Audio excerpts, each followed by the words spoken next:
ဟုတ်အားလုံးပဲမင်္ဂလာပါ Million Chances ရဲ့ podcast series တစ်ခုဖြစ်တဲ့လူငယ် radio အစီအစဉ်ကနေကြိုဆိုပါရစေလူငယ် radio ကတော့လစဉ်လာတိုင်းမှာလူငယ်တွေအတွက်ပညာရေးနည်းပညာ personal development စတဲ့ဗဟုသုတရဖွယ်အကြောင်းအရာအမျိုးမျိုးကိုတင်ဆက်ပေးနေတဲ့အစီအစဉ်တစ်ခုပဲဖြစ်ပါတယ်ကျွန်မကတော့ဒီနေ့ episode မှာ host အဖြစ်တာဝန်ယူသွားမယ့်မျိုးမီပါလူငယ် radio ဟာဆိုရင် The Way That Made It ဆိုတဲ့ခေါင်းစဉ်အောက်ကနေ scholarship အကြောင်းအရာတွေနဲ့ scholar တွေရဲ့တွေ့အကြုံတွေကို podcast series တစ်ခုအဖြစ်မျှဝေပေးလာတာအခုဆို၄ပိုင်းမြောက်ဖြစ်တဲ့လူငယ် radio ရဲ့ episode 8အထိရောက်လာခဲ့ပြီပေါ့နော်ဒီတစ်ခါ episode မှာဆိုရင်တော့ဟောင်ကောင်အစိုးရကချီးမြှင့်တဲ့ Belt and Road Scholarship winner တစ်ယောက်ဖြစ်တဲ့မရှင်တန်းအိမ်ကိုဖိတ်ခေါ်ထားပါတယ်မင်္ဂလာပါမရှင်တန်းအိမ်တွေ့ရတာဝမ်းသာပါတယ်ပထမဆုံးဒီနဲ့ကိုတစ်ချက်လောက်မိတ်ဆက်ပေးပါဦးရှင်ဟုတ်မင်္ဂလာပါညီမနာမည်ကတော့ရှင်တန်အိမ်ပေါ့နော်ရှင်းလို့လည်းခေါ်လို့ရတယ်ရှင်တန်လို့လည်းခေါ်လို့ရတယ်အခုကတော့ဒီ Hong Kong က The University of Hong Kong မှာ Economics and Finance major ကိုတက်နေရပေါ့နော်ဝင်ခွင့်ကတော့2025-2026ခုနှစ်မှာစရခဲ့ပြီဆိုတော့အခုကတော့ first year တက်လက်စာပေါ့ဒီ semester ကတော့ second semester ရောက်နေပြီပေါ့နော် scholarship ကတော့ဒီခုနကအမပြောလို့ပဲ Hong Kong အစိုးရနေပေးတဲ့ Belt and Road Scholarship နဲ့တက်နေရပါဟုတ်ကဲ့ပါလူငယ် radio ရဲ့ episode 8မှာဒီလိုမျိုးပါဝင်ဖို့အတွက်ဖိတ်ကြားတာကိုလက်ခံဖြေကြားပေးတဲ့အတွက်ရောအခုလိုမျိုးမရှင်းတဲ့နဲ့တွေ့ဆုံဆွေးနွေးခွင့်ရတဲ့အတွက်တကယ်ကိုအတိုင်းမသိဝမ်းသာမိပါတယ်ဒါဆိုရင်ပထမဆုံးမိခွန်းအနေနဲ့မအနေနဲ့ပေါ့နော်ဒီရွေးချယ်စရာနိုင်ငံတွေ scholarship တွေအများကြီးရှိတဲ့အထက်မှာဘာဖြစ်လို့ဒီဟောင်ကောင်ကိုရွေးချယ်ဖြစ်ခဲ့တာလဲဘလို့အကြောင်းအရာတွေရောဒီ Belt and Road Scholarship ကိုရှောက်ဖို့အတွက်တွန်းအားဖြစ်စေခဲ့လဲဆိုတာလေးတစ်ချက်လောက်ပြောပြပေးပါအောင်ရှင်အဲ့တော့ဒီ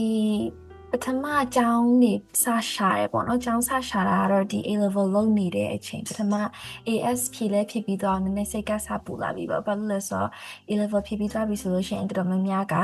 AS ဖြည့်ပြီးသွားပြီဆိုလို့ရှိရင် predict နဲ့အကြောင်းစရှောက်ကြရမယ်ဆိုတော့အကုန်လုံးကအဲ့လိုမျိုးဝူဝါးဖြစ်နေကြတဲ့အချိန်ပေါ့အဲ့တော့ဆိုလို့ရှိရင်တော့ပါဇက်ကနေရတော့ခေါင်းလေးကနေရတော့နိုင်ငံပေါင်းစုံရောက်သွားတာပဲ US ရောက်သွားလိုက် UK ရောက်သွားလိုက်အမျိုးစုံပေါ့နော်ဒါပေမဲ့ပထမကဟောင်ကောင်လာဖို့လုံးဝအစိတ်ကူးရမှာမရှိဘူးဟောင်ကောင်မှာလည်းဒီလိုမျိုးတက္ကသိုလ်ရှိမှလည်းတေချာမသိခဲ့ဘူးပေါ့နော်ပထမတော့စိတ်ထဲမှာတော့ဂျပန်သွားရင်လည်းသွားမယ်ဒါမှမဟုတ်လည်းတခြားနိုင်ငံ EU ဘက်ကနိုင်ငံတနိုင်ငံသွားမယ်ဆိုပြီးလုပ်ထားတာဒါပေမဲ့ပြီးကြတော့ဒီဟောင်ကောင်ကိုဘယ်လိုမျိုးစပြီးတော့တည်သွားလဲဆိုတော့အိမ်ကအမေကလည်းဟောင်ကောင်ကိုတစ်ချက်ကြည့်ပါလားပေါ့သူလည်းဟိုဒီမှာတွေးမိရပေါ့နော်ပြီးကြတော့တကယ်နောက်ဆုံးရှောက်ဖြစ်သွားတာကတော့တငယ်ချင်းတယောက်ကနေပြီးတော့မှနင်ဂျပန်မဲရှောက်မလို့လားဟောင်ကောင်လည်းရှောက်တဲ့နယ်ပေါ့အမတ်တရားလည်းကောင်းတယ်ဆိုတော့အဲ့ဒီအချိန်မှာစကြည့်လိုက်တော့ ranking တွေကလည်းမြင့်တယ်ပြီးတော့ scholarship တွေကလည်းscholarship opportunity တွေကလည်းရှိရပေါ့နော်ဒီ Belt and Road အပြင်တက္ကသိုလ်တွေကနေပါပေးတဲ့ government ကဒီမဟုတ်ဘဲနဲ့တက္ကသိုလ်ကပါတိုက်ရိုက်ပြီး scholarship တွေလည်းရှိရဆိုတော့စရှောက်မယ်ဆိုပြီးစလုပ်ဖြစ်သွားရပေါ့အဲ့တော့ scholarship က Belt and Road ကိုဘာကြောင့်ရှောက်ဖြစ်လဲဆိုတာကတော့ဒါကတော့ပုံမှန်တိုင်းမှာပဲ scholarship scheme များရှောက်လေ probability ရနိုင်ခြေပိုများလေဖြစ်တဲ့အတွက်ပိုပြီးတော့များရှောက်ဖြစ်သွားရပေါ့နော်ဒီဟောင်ကောင်ကနေစရိတ်တော့များပေမဲ့ဒီ education ပိုင်းမှာကောင်းတာကလည်းတကြောင်ပြီးကြတော့သူတို့ language barrier ကလည်းတိတ်မရှိဘူးပေါ့Cantonese လည်းတက်စရာမလိုဘူး English နဲ့လည်းပတ်လို့ရတယ်အကြောင်းကလည်း international surrounding ကလည်းများရပေါ့နော်ဒီ international student ကလည်း proportion တစ်ခုလောက်ထိရှိရဖြစ်တဲ့အတွက် Hong Kong ဘက်ကိုရှောက်ဖြစ်သွားတာပါOkay အဲ့ဒါဆိုလို့ရှိရင်ပြောရမယ်ဆိုလို့ရှိရင်ဒီမမီနဲ့တကယ်ချင်းရဲ့ဂျေစုကြောင့်ဒီလိုမျိုးအခွင့်အရေးကြုံသွားတာပေါ့နော်ဟုတ်တယ်ဟုတ်ကဲ့ပါအဲ့ဆိုလို့ရှိရင်နောက်ထပ်မိခွန်းတစ်ခုအနေနဲ့ပေါ့နော်ဒီ Belt and Road Scholarship အကြောင်းလေးအသေးစိတ်နဲ့ဘလို့လူမျိုးတွေကဒီ scholarship ကိုရှောက်တင်လဲဒီ scholarship ကနေမှာဘာတွေထောက်ပံ့ပေးလဲဆိုတာဒီလည်းမျှဝေပေးပါအောင်ရှင်ဟုတ် Belt and Road အကြောင်းကိုပဲတက်ပြောရမယ်ဆိုလို့ရှိရင်ဒီ Belt and Road က Hong Kong government ကပေးတဲ့ဟာပေါ့အဲ့တော့ဒါ Belt and Road country ဆိုပြီးတော့တက်ရှိ Indonesia Myanmar အဲ့လိုမျိုးသူတို့သတ်မှတ်ထားတဲ့ country ရှိရပေါ့နော်အဲ့မြန်မာကျောင်းသားတွေအတွက်ကလည်းဒါကအခွင့်အရေးကောင်းတစ်ခုဖြစ်တယ်ပြီးတော့ဘယ်လိုလူမျိုးတွေရှောက်တင်လဲဆိုလို့ရှိရင်အကုန်လုံးရှောက်လို့ရပါတယ်အဓိကဒီ Belt and Road က undergrad မှာတွေမကဘူးအဲ့လိုမျိုး သူတို့အဲ့လို specific ပြောထားတာမျိုးမရှိဘူးပေါ့နော်သူတို့က Belt and Road country ဆိုပြီးတော့ပဲပြောထားတာမျိုးရှိတယ်ဆိုတော့တချို့တက္ကသိုလ်တွေကျတော့တမ်းပြီးတော့ Belt and Road ကိုရှောက်ရမျိုးရှိတချို့ကြပြန်တော့လဲကျောင်းကနေပြီးမှ nominate လုပ်တယ်အဲ့ဒါမျိုးလေးတော့ကွဲသွားတယ်ပေါ့အဲ့တော့ကိုကဒီ full tuition ကို cover ဖြစ်ချင်တယ်ဆိုရင်တော့ Belt and Road ကိုရှောက်တင်ပါတယ်ပြီးတော့သူတို့က merit ကိုလည်းကြည့်ရပေါ့နော်ကိုရဲ့ academic ကဘယ်လောက်ကောင်းထားလဲပြီးကြလို့ရှိရင်သူတို့အဓိကလိုချင်တာကတော့ဒီ community ကိုဘယ်လိုမျိုးအကျိုးပြုနေလဲဆိုတော့ point ကိုပို့ပြီးတော့ကြည့်ရဖြစ်တယ်အဲ့တော့အဓိကကတော့ပုံမှန် scholarship ပုံစံမျိုးတွေအတိုင်းမှာပဲအဲ့တော့ဘယ်သူမှဆိုရှောက်လို့ရပါတယ်မြန်မာနိုင်ငံသူတွေဖြစ်တဲ့အတွက် Belt and Road အောက်မှာကautomatically ပါပြီးသွားဖြစ်သွားမယ်ပေါ့နော်ဒါပေမဲ့အကယ်၍ကိုက Hong Kong ယူအခုညီမရှင်းတက်နေတဲ့ကျောင်း The University of Hong Kong ကိုမှတက်ချင်တယ် Belt and Road ကိုလည်းတက်ချင်တယ်ဆိုလို့ရှိရင်တော့ဟိုဒီ deadline ကိုတတိထားရမယ်ပေါ့နော်သူတို့က January 31st မှာဆိုလို့ရှိရင်အမြဲတမ်း deadline ကပိတ်တယ်တခြားတက္ကသိုလ်တွေဆိုလို့ရှိရင်တော့အဲ့လိုမျိုး deadline ကမရှိထားတာဖြစ်တဲ့အတွက်တခြားတော့ research လုပ်ဖို့တော့တိုက်တွန်းချင်ပါတယ်ဒီ Belt and Road ကိုကျောင်းလျှောက်လိုက်တာနဲ့ scholarship ကတန်းလျှောက်ပြီးသွားတာလားဒါမှမဟုတ်တက်လျှောက်ရမှာလားအဲ့ဒါမျိုးလေးတွေကတော့ကျောင်းတစ်ကျောင်းကွာသွားတယ်ပေါ့နော်ဟုတ်ကဲ့ပါအဲ့ဆိုရှင်းသက်ပြောပုံအရဆိုလို့ရှိရင်တော့ဒီ January 21st ကကြတော့ဒီ Hong Kong University အတွက်ဆိုလို့ရှိရင်အထူးသတိထားရမယ် deadline date ပေါ့နော် January 31st ဟုတ် 31st ဟုတ်ဟုတ်ကဲ့ပါအဲ့ဆိုရင်နောက်ထပ်မိကွန်းတစ်ခုအနေနဲ့ဒီ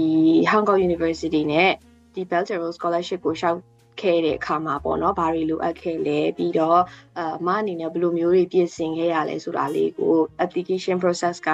အခြားသော university တွေအတွက်ရောအတူတူပဲလားဆိုတာလေးကိုလည်းပြောပြပေးပါအောင်ရှင်ဟုတ်ကဲ့အဲ့တော့အခု Hong Kong U ကိုအရင်စပြောရမယ်ဆိုလို့ရှိရင်သူက admissions အတွက်ကတ personal statement တရေးရတယ်ဒီ scholarship Belt and Road အတွက်ကလည်းသူတို့သတ်မှတ်ထားတဲ့ဟာကိုတရေးပေးရတယ်ပေါ့အဲ့တော့ Hong Kong U ပဲဖြစ်ဖြစ်ဒီ Hong Kong ကတက္ကသိုလ်တခြားဟာပဲဖြစ်ဖြစ်သူတို့ application ပဲချိန်လောက်မှာစဖွင့်လဲဆိုလို့ရှိရင်တော့ဒီလို September October လလောက်ဆိုလို့ရှိရင် early round ကစပြီးလို့ရှိရင်သူတို့ website မှာဆိုလို့ရှိရင်တော့မေလလောက်ထိရောက်သွားတယ်ဒါပေမဲ့ဖြစ်နိုင်လို့ရှိရင်တော့ကိုကဒီ January လထဲမှာစပြီးတော့ဟို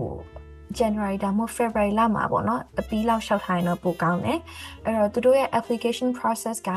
ဘာလို့မလဲဆိုလို့ရှိရင်ကိုယ့်ရဲ့ဒီ high school curriculum ဟာမျိုးလို့မယ်အဲ့တော့ကိုက A levels လောက်ထားတာလားဒါမှမဟုတ်လေဒီတခြားတော့ AP တို့ဘာလို့တစ်ခုခုလောက်ထားတာလားပေါ့နော်အဲ့ဟာမျိုးလို့မယ် Hong Kong U ဘက်ကတော့သူတို့ကဒီမြန်မာကျောင်းသားတွေဆိုလို့ရှိရင်ဒီမြန်မာ curriculum ကိုလည်းလက်ခံတယ်လို့ပြောထားတာမျိုးရှိရပေါ့နော်အဲ့တော့အခုဒီ senior တွေမှာဆိုလို့ရှိရင်လည်းငကို10တန်းအောင်ထားတဲ့သူတွေလာတက်ပြီးတော့ဒီ scholarship ရထားတဲ့သူတွေလည်းရှိရဲအဲ့တော့ဒီ international curriculum မှာတွေမကဘူးဒီတခြားဟိုBurmese curriculum နဲ့ပြီးထားတဲ့သူတွေလည်းသူတို့ကတော့လက်ခံတယ်ပေါ့နော်ဒါပေမဲ့ GED တို့ဘာလို့ဆိုလို့ရှိရင်တော့သူတို့က explicitly လက်ခံတယ်လို့မပြောထားဘူးအဓိကကတော့ generally ပြောမယ်ဆိုလို့ရှိရင် year 12အထိပြီးထားတဲ့သူမျိုးပေါ့ grade 12 curriculum ပြီးထားတဲ့သူgrade 12က any curriculum ပေါ့ဘာလို့ဆိုနိုင်ငံခြားသူတွေလည်းတခြားနိုင်ငံသူတွေလည်းသူတို့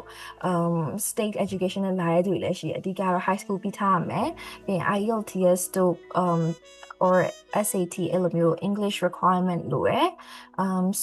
personal statement လို့ရယ် personal statement က Hong Kong New Solution အလုံးတစ်ထောင် maximum ပေါ့ပြီးလို့ရှိရင်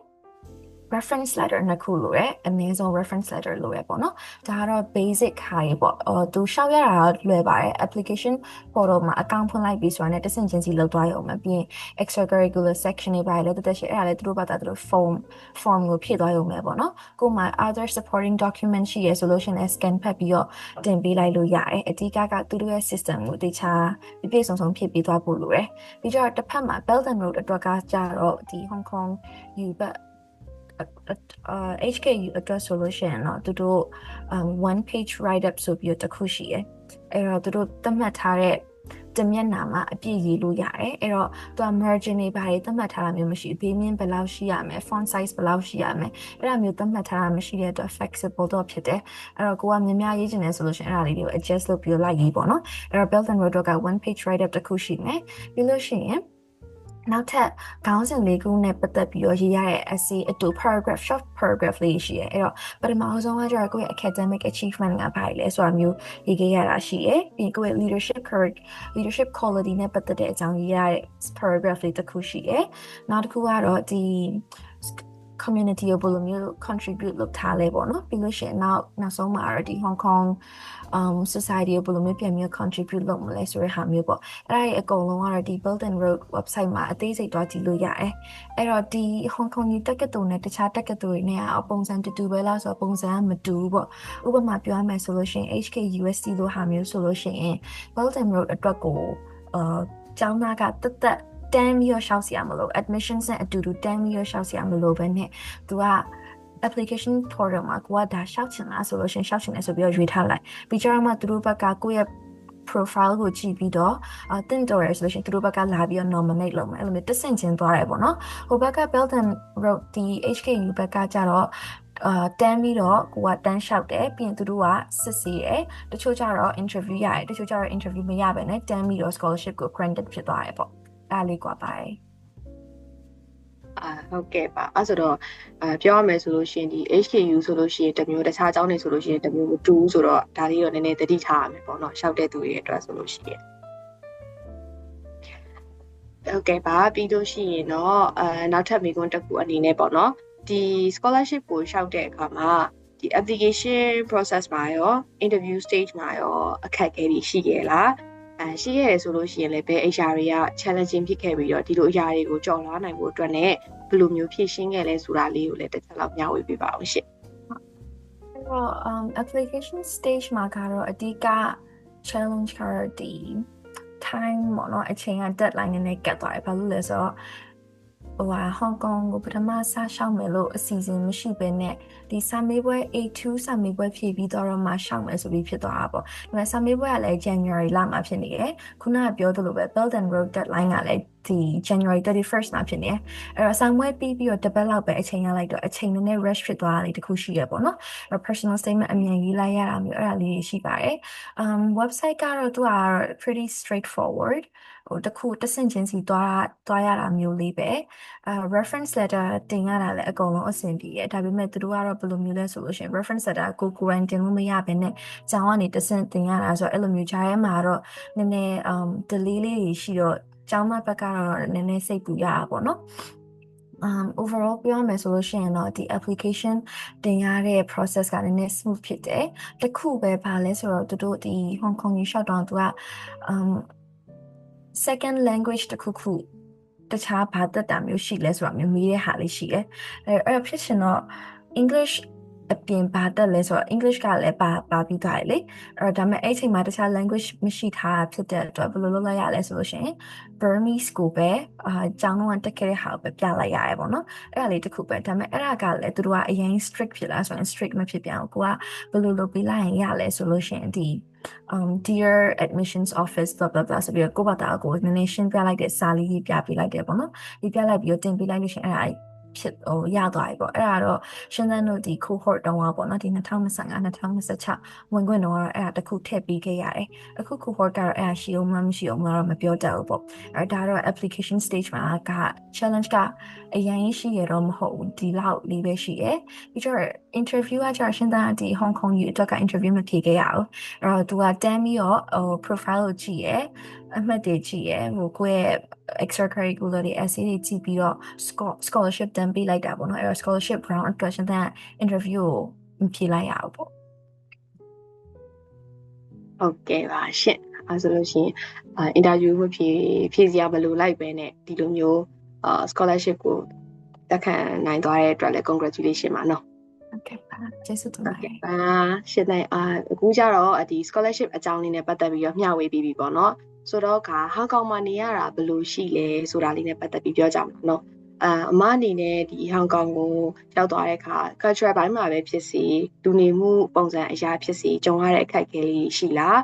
ပြီးကြတော့ဒီဟောင်ကောင်ဟာဆိုလို့ရှိရင်အားလုံးသိကြတဲ့အတိုင်းပဲ living expenses များတဲ့နေရာတစ်ခုလည်းဖြစ်တယ်ပေါ့နော်အဲ့တော့ကျောင်းသားတွေအတွက်ကောအဆင်ပြေလား part time ဒါမှမဟုတ်တခြားသောဒီအလုပ်ကိုင်ခွင့်လန်းနေရရောဘယ်လိုမျိုးလေးရှိလဲဆိုတာလေးကိုလည်းတစ်ချက်လောက်မျှဝေပေးပါအောင်ရှင့်ဟုတ်အဲ့တော့ Hong Kong ရဲ့ culture ကမြန်မာနိုင်ငံမြန်မာရှင်းတဲ့အတွက်ကတော့အရင်ကတော့ adapt လိုက်လို့ဆရာတော့မရှိဘူးပေါ့နော်ဒါပေမဲ့အရန်ကွာတဲ့ဟာတော့ weather ပေါ့ weather ကကျတော့ဆောင်းရာသီဆိုလို့ရှိရင်အခုလိုအချိန်မျိုးဆိုလို့ရှိရင်အေးရပေါ့နော်တခါတလေကြာလို့ရှိရင်11 degree Celsius လောက်ထိ ကြာသွားရဲဆိုတော့winter ဘက်အတွက်လာမယ်ဆိုလို့ရှိရင် winter clothes လေးပြင်ဆင်ပြီးတော့ယူလာခဲ့ပေါ့ပြီးကြတော့ဒီ international surrounding တခုလည်းရှိရတော့တကယ်ချင်းလို့ရတာဘာတွေအကုန်လုံးကအဆင်ပြေရပေါ့နော်ဒါပေမဲ့တချို့ local shop တွေဆိုလို့ရှိရင်တော့သူတို့ကတိတ်ပြီးတော့အင်္ဂလိပ်လိုမပြောတတ်ကြအောင်အဲ့ဒါမျိုးဆိုလို့ရှိရင်လည်းအခက်အခဲရှိတယ်ဒါပေမဲ့ကျောင်းစားတော့ဆိုင်တွေဘာတွေမှာဆိုလို့ရှိရင်တော့ English menu တွေဘာတွေတော့တောင်းကြည့်လို့တော့ရရပေါ့နော်ဒါပေမဲ့အဲ့လိုမျိုး wet market သွားတယ်လို့ဘာလို့ဆိုလို့ရှိရင်တော့နည်းနည်းလေးတော့အခက်အခဲတော့ဖြစ်တယ်ပြီးကြတော့ဒီပထမဆုံး semester ရောက်ချင်းတော့ကတော့ဘယ်လိုမျိုးနည်းနည်းခံစားရလဲဆိုလို့ရှိရင်ဒီ local တချို့ local တွေကနည်းနည်း80-89နေလို့ခံစားရရပေါ့နော်ဒါကျောင်းဝသူတွေမဟုတ်ဘဲနဲ့ကျောင်းအပြင်ရသူတွေပေါ့ဘယ်လိုဖြစ်သွားလဲဆိုတော့တစ်ခါရောက်ချင်းမှာlost ဖြစ်သွားတယ်ပေါ့နော်ဒီအဆောင်မပြန်တတ်တော့တာမျိုးတစ်ခါဖြစ်သွားတယ်ဖြစ်ချင်တော့ phone ရဲ့ sim card ကလည်း activate လုပ်ထားတာ8%မှာ activate က failure တခုဖြစ်သွားတယ် system တခုဖုန်းမကောင်းတော့ဘာလို့ကြောင်းလဲအဲ့လိုမျိုးဖြစ်သွားတဲ့အခါမှာလမ်းပြောက်သွားတယ်ပေါ့နော်လမ်းပြောက်သွားတော့အဲ့မှာလမ်းမတူရဲ့သူကိုမေးရအဲ့ကောင်မလေးတယောက်ကိုမေးတဲ့အခါမှာ तू ကသူတို့ culture ကတိတ်ပြီးတော့ stranger နဲ့စကားမပြောရပဲပြောရမှာဒါမှမဟုတ် local တွေကပဲတိတ်စကားမပြောရပဲပြောရမလားပေါ့နော်အဲ့တုန်းကတော့ तू ကဒီတိုင်းပဲဘာမှပြန် reply မလုပ်တဲ့အခါမှာ culture shock ဖြစ်တာဟဲ့ဘယ်လိုဖြစ်တာလဲပေါ့ငါတို့ဒီမြန်မာနိုင်ငံမှာတယောက်မှနိုင်ငံခြားသားတယောက်ကလမ်းပြောက်လို့လာမေးလို့ရှိရင်တော်တော်ကူပေးမှာပေါ့နော်ဒါပေမဲ့အဲ့ချိန်မှာကူလည်းမကူပေးဘူးဆိုတော့အဲ့ချိန်မှာနည်းတော့ကျင်းထဲမှာနည်းတော့စို့သွားတယ်ပေါ့နော်စို့သွားပြီးတော့မှနည်းနည်းပြန်ပက်ကြည့်ပြီးတော့မှဟိုနားတော့ဒီနားတော့နဲ့အဆောင်ပြန်ရောက်တာပေါ့နော်အဲ့ဒါလေးတစ်ခုတော့ရှိတယ်ပြီးတော့နောက်တစ်ခုကနောက်ပိုင်းကျတော့တော်တော်နေသားကျသွားပါတယ်ဒီတစ်လနှစ်လလောက်ပြီးတော့လို့ရှိရင်တော့အကုန်လုံးနေသားကျသွားတယ်ဒီ part time တွေကလည်းရှင်းတော့အခုလိုဆို part time job ဘာမှမရှိဘူးပေါ့နော်ပထမ first semester မှာကလုံးရင်ကောင်းမလားဆိုပြီးတော့အကုန်လုံးရှောက်ကြည့်ပေမဲ့ first semester ဆိုတော့တည့်ရဲ့အတိုင်းပဲကျောင်းကregistration ဒီဟာ registration ပြီးကြရင် midterm တွေကလာလိုက်နဲ့အချိန်ကတိတ်ချမရလိုက်ဘူးဒါပေမဲ့ part time job ကဘယ်လိုမျိုးအချိန်လေးရှိလဲဆိုလို့ရှိရင်ဒီ tutoring job တွေလည်းရှိရယ် tutoring job ဆိုလို့ရှိရင် pay ရကောင်းတယ် wage ကကောင်းတယ်တနာရီကို Hong Kong dollar 200လောက်ကနေအနည်းဆုံးစားရတယ်ပေါ့နော်250ကနေပြီးတော့တချို့တွေဆိုလို့ရှိရင်450 500ထိရသွားတာမျိုးရှိရယ်ဒါပေမဲ့အဲ့ဒါကလည်းတစ်ခါတလေကျတော့တချို့ tuition center တွေကကျတော့ standard တစ်ခုကိုထိန်းပေးထားရတယ်သူတို့ learning material ပြင်ပေးရတာရောဘာရောအကုန်လုံးထိန်းပေးရတယ်ပေါ့နော်ကိုတင်ရေးချင်လို့တင်လို့မရတာမျိုးရှိတယ်တချို့ကြပြန်တော့လည်းကိုကအပြင်မှာ freelance ကို connection နဲ့ကိုကျောင်းသားရသွားရဆိုတော့ဒါ accept to you ပေါ့tutoring job ကလည်းပတ်စံရတာကောင်းတယ်ဒါပေမဲ့အချိန်ကတော့ပါသွားရပေါ့နော်နောက်တစ်ခုကတော့ဘယ်လိုမျိုးရှိလဲဆိုလို့ရှိရင်ဒီမှာဆိုရင် server လောက်ကြရပေါ့နော်waitress အဲ့လိုမျိုး order ကောက်တာမျိုးတွေလည်းလုပ်လို့ရတယ်အထူးသဖြင့်ဘယ်လိုမျိုးတွေမှာလုပ်လို့ရလဲဆိုရင်ဒီ international restaurant လိုမျိုးဟာမျိုးတွေပေါ့အရင် local restaurant ဆိုလို့ရှိရင်တော့ပြဿနာတက်မယ်ပေါ့ကိုက Cantonese လည်းမတက်ဘူး Mandarin လည်းမတက်ဘူးဆိုလို့ရှိရင်ဘယ်လိုမှ waiter waitress ကလုပ်လို့မရဘူးပေါ့နော်ဒါပေမဲ့ Hong Kong ကကျတော့အဲ့လို tourist attraction လည်းဖြစ်တဲ့အတွက်တချို့အဲ့လိုမျိုး luxury restaurant တွေရှိရဲအဲ့လိုမျိုးနေရာတွေမှာကိုကအလုပ်ရသွားတယ်ဆိုလို့ရှိရင်တော့ဒီ language barrier မရှိဘဲနဲ့ waiter waitress လုပ်လို့ရတယ်ပေါ့အဲ့ဒါရဲ့ pay ကတော့သူက80-85လောက်ကနေစားရပေါ့တနာရီကိုအဲ့တော့ဒါကျောင်းသားတွေ part time job လုပ်ချင်တယ်ဆိုရင်လုပ်လို့ရတယ်လုပ်တာကလည်း practical တော့ဖြစ်တယ်တချို့ဘယ်လိုပြောမလဲအကျောင်းမှာက club တွေ society တွေအများကြီးမ join ထားလို့ဆိုလို့ရှိရင် part time job တော့ကအချိန်ရတယ်တချို့အချိန် midterm season လို့ပါလို့ဆိုရင်တော့ကိုယ့်ဘာသာကိုအချိန်ကို manage လုပ်ပေါ့နော်အဲ့လေးတစ်ခုတော့ရှိရဲပြီးကြတော့ဒီ student life နဲ့ပတ်သက်ပြီးပြောရမယ်ဆိုလို့ရှိရင်တော့ကျောင်းမှာက club တွေအများကြီးရှိရပေါ့နော်Hong Kong U တက္ကသိုလ်အောက်မှာလည်းရှိတယ်လို့ကိုကကျောင်းအဆောင်မှာနေရဆိုလို့ရှိရင်လည်းအဆောင်အောက်မှာလည်း club မတူတာမျိုးတွေရှိရပေါ့ရှင်းတယ်ဆိုလို့ရှိရင်အဆောင်မှာဆိုလို့ရှိရင်ဒီ choir join ထားတယ်တချင်းဆိုရဲအဖွဲ့ join ထားတယ်ပြီးကြအဲ့လိုမျိုး theater အဖွဲ့မှာလည်းဒီ finance aid school အဲ့လိုမျိုးတာဝန်လေးယူထားပေးရပေါ့နော်အဲ့လိုမျိုးတာဝန်ယူထားလို့ရှိရင်လည်းအဓိကဘာလို့တာဝန်ယူတင်လဲဆိုရင်တော့ဒီအဆောင်တွေကလည်း competitive ဖြစ်တယ်သူတို့ကဒီတစ်နှစ်အဆောင်က guarantee ဖြစ်လားဆို guarantee မဖြစ်ဘူးပထမတစ်နှစ်ပြီးသွားလို့ရှိရင်ဒုတိယတစ်နှစ်အတွက်ပြန်လျှောက်ရတယ်ဒုတိယတစ်နှစ်လျှောက်တဲ့အခါမှာအဲ့လိုပဲ interview ပါလို့ပါနည်းနည်းတော့stress တော့ပြရပါတော့တက္ကသိုလ်မှာဝင်ခွင့်GPA ကောင်းအောင်လည်းမဟုတ်ပဲနဲ့ဒီ တစ်ဖက် home မှာပါကိုက active ဖြစ်နေမှကိုကနေရာတနေရာရသူနေဖြစ်တာပေါ့အဲ့တော့ဒီအဆောင်ဘက်အတွက်ကလည်းအဲ့လိုမျိုးလေးတာဝန်ယူထားရလေးရှိရပေါ့နော်ဒါပေမဲ့အဲ့ရနေပြီးတော့မှလည်းကိုကအပေါင်းအသင်းများသွားတာမျိုးရှိရဥမာ choir မှာဆိုလို့ရှိရင် choir တငယ်ချင်းတွေနဲ့ခင်သွားတာတို့အမျိုးစုံမျိုးရှိရပေါ့နော်ပြီးတော့ဒီတက္ကသိုလ်အောက်မှာဆိုလို့ရှိရင်လည်း club မျိုးစုံရှိရဥမာ sports ရှိရ music ရှိရဒါမှမဟုတ်အဲ့လိုမျိုး professional နဲ့ပတ်သက်တဲ့ဟာမျိုးရှိရပေါ့ရှင်းတဲ့ငါကြတော့ဒီ business school အောက်ကဖြစ်တဲ့အတွက်ဒီ business school out business နဲ့ဆိုင်တဲ့ဒီ professional club တခု join ထားရပေါ့နော်သူကတော့ဒီ NGO လိုဟာမျိုးပေါ့ဒါကတော့ Eureka Consulting Group ဆိုတဲ့ဟာမျိုးတခု join ထားတယ်သူကတော့ business တကယ် business ဒီကကိုယ့်ရဲ့ client လိုမျိုးဖြစ်သွားတာပေါ့ပြီးကြလို့ရှိရင်အဲ့လိုမျိုး group တခြား consultant တွေနဲ့ group လေးဖွဲ့ပြီးတော့အဲ့ business တွေအတွက်consulting လုပ်ပေးရတဲ့သဘောမျိုးပေါ့နော်ဒါကတော့တက္ကသိုလ်တွေရောက်လာပြီဆိုလို့ရှိရင်တော့နေ့တိုင်းကြုံမှာတရက်ကို email ပေါင်း16000ပို့တာပဲအဲ့ဒါကိုရအောင်ဖတ်ပေါ့နော်ရအောင်ဖတ်ပြီးကိုဝင်ကျင်တဲ့ဟာကိုရအောင်ဝင်ပေါ့ဒါပေမဲ့အဲ့တဆင့်ချင်းစီကလည်းသူတို့ကအတွင်းထဲမှာပါအဲ့လိုမျိုး application process interview stage အဲ့မျိုးလေးရရှိရပေါ့နော်အဲ့တော့ overall ပြောမယ်ဆိုလို့ရှိရင်တော့ဒီမှာကနည်းနည်းတော့ atmosphere က competitive atmosphere တခုရှိရယ်ဒါပေမဲ့အဲ့ဒါကလည်းကိုယ့်ပေါ်မှာလည်းမူတည်ရယ်ကိုက AC နေခြင်းနဲ့ဆိုရင်လည်း AC နေပေါ့ဒါပေမဲ့တော်တော်များများဘယ်လိုဖြစ်သွားလဲဆိုလို့ရှိရင်ဒီလိုတက္ကသိုလ်ရောက်လာကြပြီဆိုလို့ရှိရင်ဘေးနားသူတွေအကုန်လုံးကနင်တို့ဘာတွေလုပ်နေကြလဲ internship တွေရှောင်နေကြပြီလားအဲ့ဒါမျိုးဖြစ်သွားတာဖြစ်တဲ့အတွက်ကိုကပါအဲ့ဒါကိုလိုက်ပြီးတော့နောက်တစ်ဆင့်လိုက်တွေးနေရအမျိုးလေးရရှိရယ်ပေါ့နော်ဒါကလည်းadult life တဲ့တခုလည်းရောက်သွားသလိုပဲပြောရမှာပေါ့အဲ့တော့နေစရိတ်ကတော့ဒီ build and road ဒီဘာတွေကကြာကျောင်းစီပဲ cover နေစရိတ်က cover မဖြစ်တာဖြစ်တဲ့အတွက်နည်းနည်းလေးတော့ဒုက္ခတော့ရောက်တယ်ပေါ့နော်အခု student ဆိုလို့ရှိရင်လည်းအဆောင်မှာပဲချက်စားတာများရပေါ့နော်ဘာလို့ဆိုတော့ချက်စားလို့ရှိရင်ပတ်စံကတက်တာရဒါပေမဲ့အပြင်မှာနေ့တိုင်းစားမယ်ဆိုလို့ရှိရင်အဆင်မပြေဘူးကျောင်းမှာ canteen ကလည်းmeal တစ်နက်စာက Hong Kong dollar 30လောက်ကနေစအဲ့တော့မြန်မာငွေနဲ့ဆိုလို့ရှိရင်တစ်နက်ကို1000ခွဲလောက်ဖြစ်နေတာပေါ့နော်အဲ့တော့ကိုယ့်ဘာသာကို grocery shopping ဝယ်တဲ့meal prep တပတ်စာလောက်ကြိုချက်ထားရဲဆိုလို့ရှိရင်တော့ပို့ပြီးတော့အဆင်ပြေတယ်ပြီးကြအဆောင်အနေနဲ့ပြောမယ်ဆိုလို့ရှိရင်လည်းအဆောင်ကကိုရွေးတဲ့အဆောင်ပေါ်မှာမူတည်ပြီးတော့ပတ်စံကွာသွားတာမျိုးရှိတယ်ဥပမာကျောင်း campus on campus အဆောင်ဆိုလို့ရှိရင်စီတစ်မျိုး off campus အဆောင်ဆိုလို့ရှိရင်စီတစ်မျိုးအဲ့ဒါမျိုးလေးကွာရပေါ့နော်ဒါပေမဲ့ average ပြောမယ်ဆိုလို့ရှိရင်တော့တစ်လကို Hong Kong dollar 3000လောက်ပေါ့အဆောင်စရိတ်က3000လောက်ဆိုမြန်မာငွေနဲ့ဆိုလို့ရှိရင်10သိန်းကျော်15သိန်းအဲ့လောက်ထိတော့ရောက်သွားရပေါ့နော်ဒါပေမဲ့တော့တစ်လချင်းစီပေးရတာမျိုးမဟုတ်ဘဲနဲ့ per semester စီခွဲပေးရတာမျိုးရှိရပေါ့အဲ့တော့ part time job အကယ်၍ကိုကဒီအဆောင်ဟာတွေဘာတွေအဆောင်ဟာမဟုတ်ရင်တော့အနေစရိတ်ကို cover ချင်တယ်ဆိုလို့ရှိရင် part time job လုပ်လို့ရတယ်ဒါပေမဲ့ on campus job တွေလည်းရှိရ on campus job ကဘယ်လိုမျိုးရှိလဲဆိုရင်ဥပမာတော်တော်များများအခွင့်အရေးရတော့ student ambassador တွေရတာအများကြီးအဲ့တော့တက္ကသိုလ်စတက်ပြီး first semester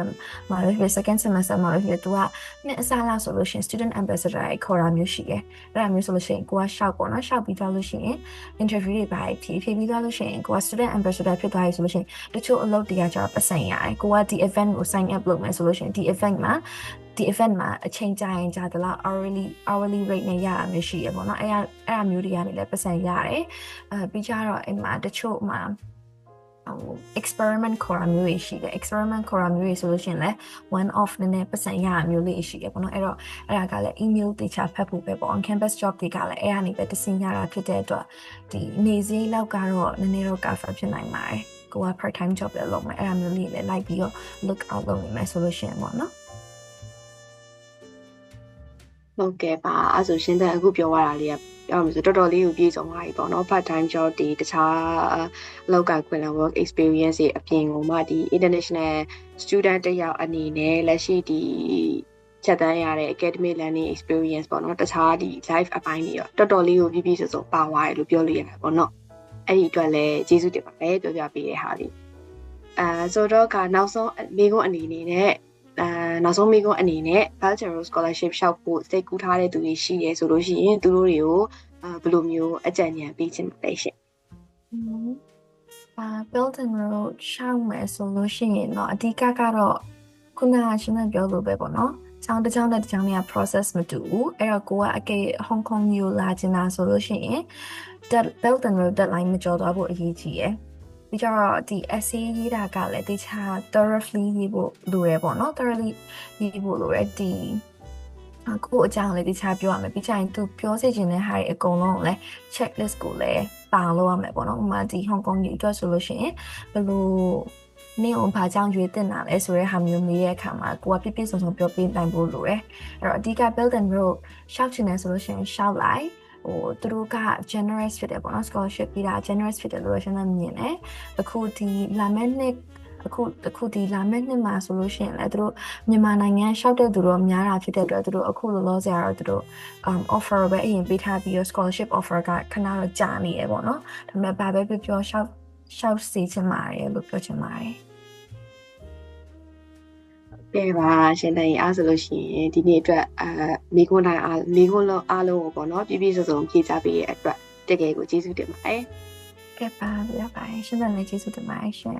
ကဲပါရှင်ဆိုတော့ဒီနေ့ရဲ့လူငယ်ရေဒီယိုအစီအစဉ်လေးကနေပြီးတော့ဒီ Belt and Road Scholarship ကိုရှောက်ဖို့ပြင်ဆင်နေတဲ့လူငယ်တွေအတွက်ကောဟောင်ကောင်ပညာရေးနဲ့ပတ်သက်ပြီးတော့လေ့လာနေတဲ့ဒီကျောင်းသားကျောင်းသူတွေအတွက်ကောပေါ့နော်ဘူးတူတာအများကြီးရရှိသွားမယ်လို့မျှော်လင့်ပါတယ်လူငယ်ရေဒီယိုကိုဂရုတစိုက်နဲ့အခြေပေးလာထောင်ပေးခဲ့ကြတဲ့ပရိသတ်တယောက်ချင်းစီကိုလည်းကျမတို့ရဲ့ဒီ podcast team လေးကနေကျေးဇူးအထူးပဲတင်ရှိပါတယ်နောက်ထပ်လည်းလူငယ်တွေအတွက်အကျိုးရှိစေမယ့် podcast episode လေးကိုဖန်တီးတင်ဆက်ပေးသွားမှာမလို့ဆက်လက်ဆောင်မြှောက်ပေးကြဖို့ပြောရင်ပဲဒီ season လေးကိုညီကုန်းချုပ်လိုက်ပါရစေရှင့်အားလုံးပဲကိုယ့်ရဲ့ scholarship အိမ်မက်လေးတွေကိုအကောင့်ထဲပေါ်နိုင်ကြပါစေတာယာတဲ့နေ့ရဲ့ကောင်းလေးတွေကိုလည်းပိုင်ဆိုင်နိုင်ကြပါစေလို့ဆုမွန်ကောင်းထောက်ပေးလိုက်ပါတယ်